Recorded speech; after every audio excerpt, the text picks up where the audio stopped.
How to find private messages, notifications settings on VK on Android or iOS phone. Hello guys, in today's video I'm gonna show you how to find it easy and quick. First open VK and then click on your profile. Click this icon here, hub, and now click these 3 points and then click settings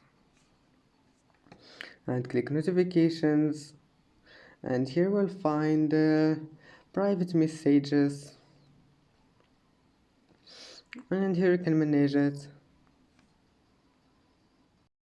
And that's it for today's video. If you like this video, please don't forget to like and don't forget to subscribe, and thank you for watching this video until the end, and see you in the next video.